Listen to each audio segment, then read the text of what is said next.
Hello and welcome back to the Monday English Podcast, the place to be for friendly and simple English learning. I'm Tom. And I'm Lena. It's great to be with you today. Our goal here at the Monday English Podcast is simple. We want to help you improve your English in a way that is easy to understand and supportive. We are your English learning friends. That's right. And today, we're going to talk about a very common challenge that many English learners face. It's a habit that can really slow down your progress and stop you from speaking fluently. We're talking about word-for-word translation. This is when you think in your native language and translate every single word directly into English. It feels logical, but it can cause some big problems. It really can. In this episode, we'll explain what word-for-word translation is, why it makes your English sound unnatural, and most importantly, we will give you some simple, practical tips to stop doing it. So if you feel stuck when you speak, or if you worry that your English doesn't sound natural, this episode is definitely for you. Make sure you listen all the way to the end because we're going to share some powerful techniques to help you think in English. Absolutely. Are you ready, Lena? I'm ready. Let's get into it. Okay, so let's start with the basics. Lena, can you explain exactly what we mean by word-for-word translation? Of course. It's exactly what it sounds like. It's the process of taking a sentence from your first language and translating each word one by one in the same order into English. It's like using a dictionary for every single word in a sentence. And it's a very natural thing to do, especially when you are a beginner. Your brain is trying to find a system, a set of rules it already knows. So it uses the grammar and sentence structure from your native language as a map for English. Exactly. But the problem is, English has a different map. The rules are different, the sentence structure is different, and the way words work together is different. Let's look at a classic example. Many learners, when asked their age, might say something like, I have 30 years. Right. And if you translate that from many other languages, it makes perfect sense. The verb for age is to have. But in English, it sounds very strange. We don't have our age. What do we say instead, Lena? In English, we are our age. So the correct sentence is, I am 30 years old. Or even more simply, I am 30. It's a small difference in words, but a big difference in meaning and how natural it sounds. That's a perfect example. It shows that a direct translation can be grammatically incorrect. Let's try another one. What about agreeing with someone? I often hear learners say, I am agree with you. Yes, that's another great one. In many languages, the word for agree is an adjective, something you are. So the translation, I am agree, seems correct. But in English, agree is a verb. It's an action. So you just need the subject and the verb. I agree. That's it. Simple, short, and correct. I agree with you. The sentence, I am agree, immediately tells a native speaker that you are translating in your head. And it's not just about grammar. It's also about word choice. Think about the phrase, to take a photo. In some languages, the verb you use with photo is make or do. So a learner might say, I want to make a photo. An English speaker would understand what you mean, but it sounds a little off. We have these fixed combinations of words, what linguists call collocations. We take a photo, we make a decision, and we do our homework. These word partnerships don't always translate directly. That's the key point. English is full of these partnerships, these little word families that stick together. When you translate word for word, you break up these families and try to create new ones, and they just don't fit. So, to summarize this first part, word-for-word translation is the habit of building English sentences using the grammar and word order of your native language. And it leads to mistakes in grammar and word choice that make your English sound unnatural. Exactly. It's a common hurdle, but one you can definitely overcome. In the next part, let's talk a little bit about why our brains like to do this so much. So, Lena, we've established what word-for-word translation is. Now let's explore why it's such a common habit. Why do our brains automatically want to translate everything? I think the biggest reason is comfort. Your first language is like your home. It's comfortable, you know all the rules, and you can move around easily without thinking. When you start learning English, it's like visiting a new country where everything is different. That's a great analogy. So, translating word for word is like trying to use the map of your home city to navigate a completely new city. You're using what feels familiar and safe. Exactly. It's a safety net. You think, I know how to build a sentence in my language. I will just swap the words for English words. It feels like you have more control, and it reduces the fear of making something completely wrong. I think fear is a huge factor. The fear of making mistakes. When you speak a foreign language, you can feel very vulnerable, very exposed. Translating feels like a way to check your work before you speak. It does. You construct the sentence perfectly in your head in your own language, then you carefully translate it. It feels safer than just jumping in and trying to form the sentence directly in English, where you might make a mistake. But the irony is that this safe method is what actually causes the mistakes, as we discussed in part 1. The very thing you do to avoid errors is the thing that creates unnatural-sounding sentences. It's a real paradox. Another reason, I think, comes from how we are often taught English in school. Think about vocabulary lists. You get a list with 2 columns, the word in your language on one side and the English word on the other. Yes, absolutely. Word A equals word B. House equals house. Dog equals dog. This teaches your brain to think in pairs, to always look for a direct one-to-one equivalent for every single word. And while that's useful for learning basic nouns, it becomes a problem with more complex ideas, with verbs, and especially with prepositions and articles. English doesn't work with simple one-to-one exchanges. Not at all. Think about the verb to get. How many meanings does get have? You can get a present, get sick, get tired, get to work, get a joke. You can't just find one single word in your language that means get. You really can't. So, this method of learning vocabulary in isolated pairs encourages word-for-word thinking. It doesn't teach you to learn words in context as part of a phrase. So we have a few key reasons. First, it's a comfort zone. We use the rules we already know. Second, it's a strategy to manage the fear of making mistakes.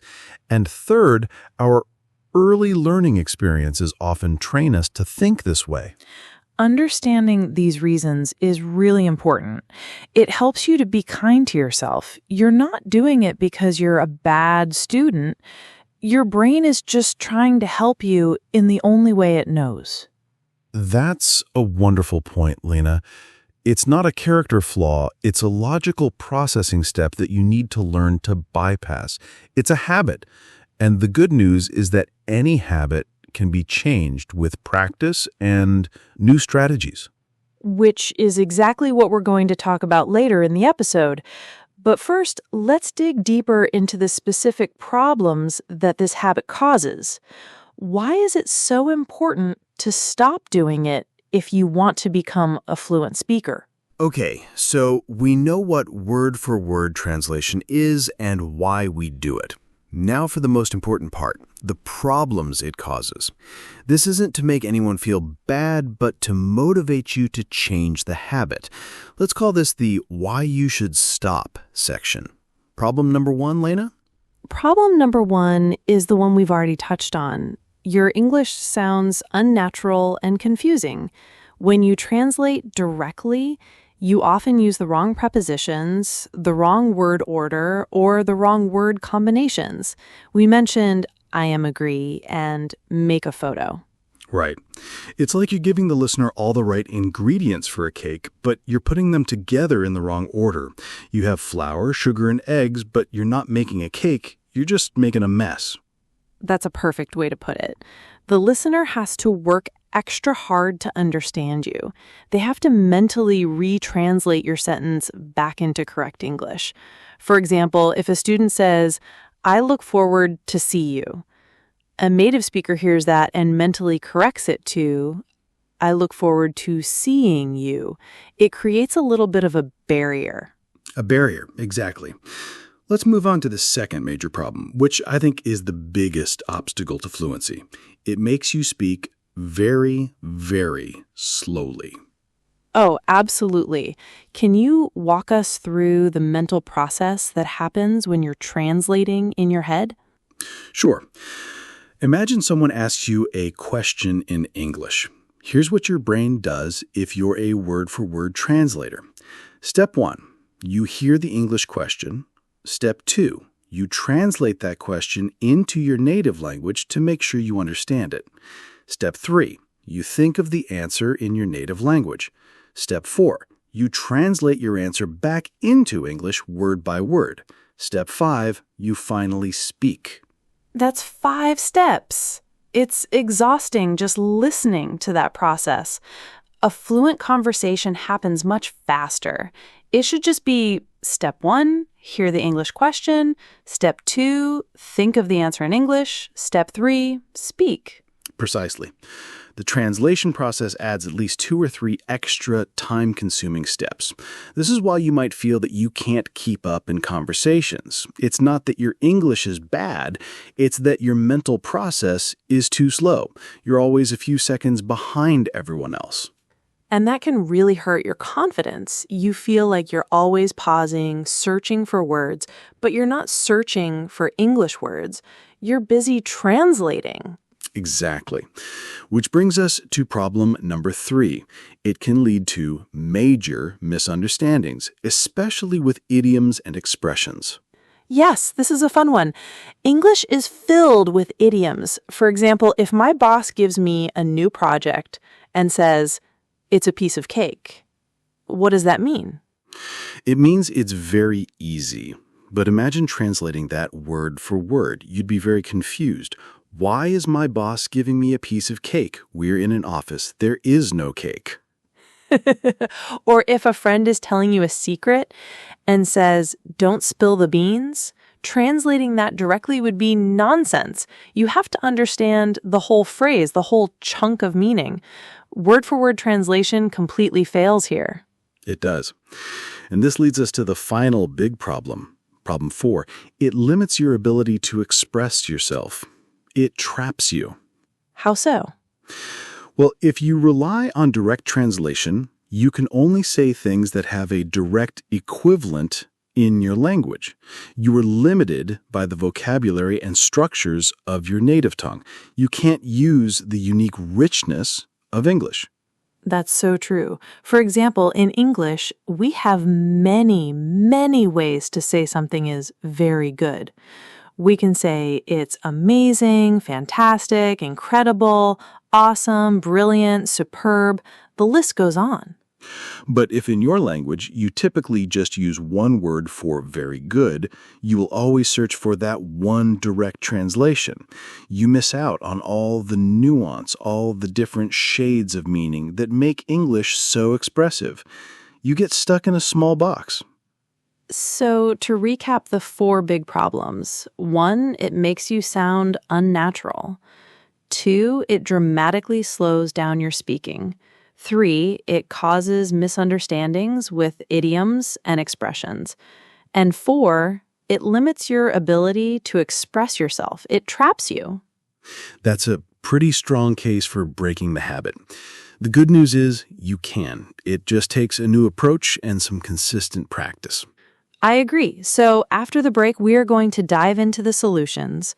We will give you 5 clear, actionable steps you can start taking today to stop translating and start thinking in English. Welcome back. We've talked about the problem, the reasons, and the consequences of word-for-word translation. Now for the most important part, the solutions. How can we break this habit? Tom, what is the number one most important strategy? The single most important change you can make is this. Stop thinking in single words and start thinking in phrases or chunks. This is the secret to sounding natural in any language. What exactly is a chunk? A chunk is a group of words that are often used together by native speakers. They're like pre-made blocks of language. For example, we don't learn heavy and rain separately. We learn the chunk heavy rain. We don't learn fast and food separately. We learn the chunk fast food. I see. So instead of having a mental dictionary of single words, you should be building a mental phrase book of these chunks. We mentioned take a photo earlier. That's a chunk. Make a decision is another chunk. Exactly. When you learn vocabulary, don't just write down decision. Write down the whole chunk to make a decision. Then, when you want to speak, you don't have to think, which verb do I use with decision? Is it do, make, have, take? No, your brain just gives you the complete correct chunk. Make a decision. That saves so much mental energy. It makes you faster and more accurate at the same time. So tip number 1 is to learn and think in chunks, not single words. What's tip number 2? Tip number 2 is to listen and imitate. A lot. You need to fill your brain with real, natural English. The more you listen to how native speakers put words together, the more those natural patterns will stick in your mind. So things like listening to this podcast or watching TV shows, movies, or listening to English music are actually very powerful learning tools. Absolutely. But you have to listen actively. Don't just let the sound wash over you. Pay attention to the chunks. When you hear a phrase that sounds good or useful, pause it. Repeat it out loud. Try to copy the pronunciation and the intonation. It's called shadowing. I love that technique. You hear a sentence and you try to say it at the same time as the speaker, like their shadow. It forces you to focus on the rhythm and flow of the language, not just the individual words. Right. You're training your mouth and your brain to produce natural English phrases automatically without translation. Okay, so we have 1. Think in chunks. 2. Listen and imitate. What's tip number 3, Lena? Tip number 3 is a very practical tool. Start using an English-to-English dictionary. This is a big step for many learners. Why is it so effective? Because it forces you to stay in English mode. When you look up a new word in an English to your language dictionary, you are immediately switching your brain back to your native language.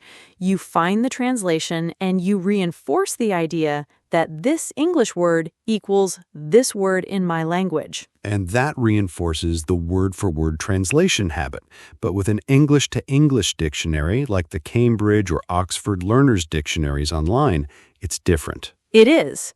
You look up a new word, for example, exhausted. The dictionary doesn't give you a translation. It gives you a definition in simple English, like very, very tired. And even better, it gives you example sentences. After the long hike, I was exhausted. So you learn the word's meaning within the context of English. You're connecting English words to English ideas, not to words in your native language. This is a powerful way to start building a network of connections in your brain that is purely English. It builds that thinking in English muscle. It might feel difficult at first, but it gets easier very quickly. So that's tip 3. What's number 4, Tom? Tip number 4 is to practice with simple sentence patterns. Don't try to build complex, beautiful sentences from the very beginning. Master the basics first. The most basic English sentence pattern is subject, verb, object. Like, I read books. Subject I, verb read, object books. Exactly. Practice that. Create 10 sentences with that simple structure. She likes coffee. They play football. He drives a car. By doing this, you make the basic English sentence structure automatic. You don't have to think about it or translate it. Your brain just knows it. It's like building a house. You need to have a strong foundation before you can put up the walls and the roof. These simple sentence patterns are your foundation. Precisely. Once you're comfortable with one pattern, you can add to it. I read books in the evening. She likes coffee with milk. You expand slowly, always starting from a correct, natural English base, not a translated one. I love that. It's a very calm and methodical way to build fluency. Okay, we have one final tip. What is tip number 5? Tip number 5 is perhaps the most important mindset shift of all.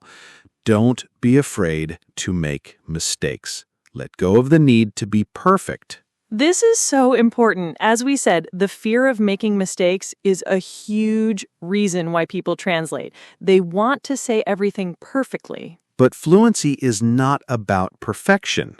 Fluency is about communication.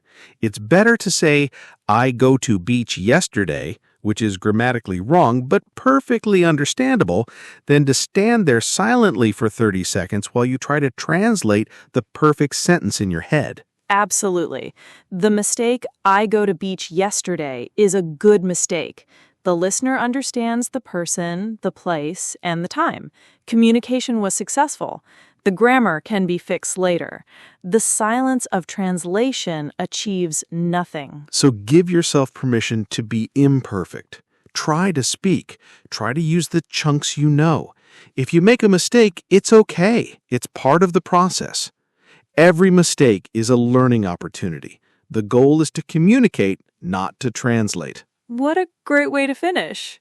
So the 5 tips are: think in phrases or chunks, listen actively and imitate, use an English-to-English dictionary, practice simple sentence patterns, and embrace mistakes as part of communication. That's the roadmap. It's not a quick fix, but with consistent effort on these 5 things, you will see a huge difference in your speaking. You'll move from being a translator to being an English speaker. All right, that brings us to the end of our discussion on word-for-word translation. We've covered a lot today, so let's do a very quick and gentle summary. The main message we want you to take away is this: to become a fluent speaker, you need to shift your thinking from single words to phrases or chunks. Stop translating and start communicating. Let's quickly review some of the key language chunks and ideas we used. We talked about collocations, which is the technical term for words that naturally belong together. Remember our examples. We say heavy rain, not strong rain. We say fast food, not quick food. Exactly. And we also looked at some common verb-noun collocations. It's important to learn these as a single unit. You take a photo. You make a decision. You do your homework. We also corrected a very common grammar mistake. Remember that agree is a verb in English. So we don't say I am agree. The correct simple phrase is I agree or I agree with you. These small changes will make a huge difference in how natural your English sounds.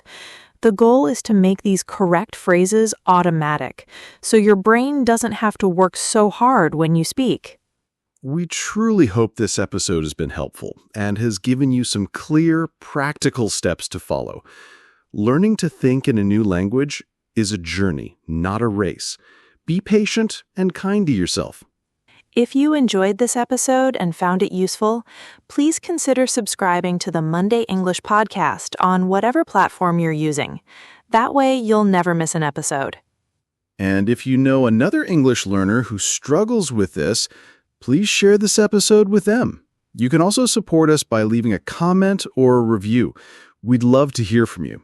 Tell us, what is one word chunk you have learned that has helped your English?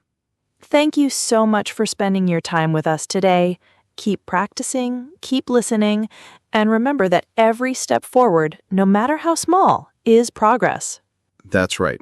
We'll be back next week with another topic to help you on your English journey.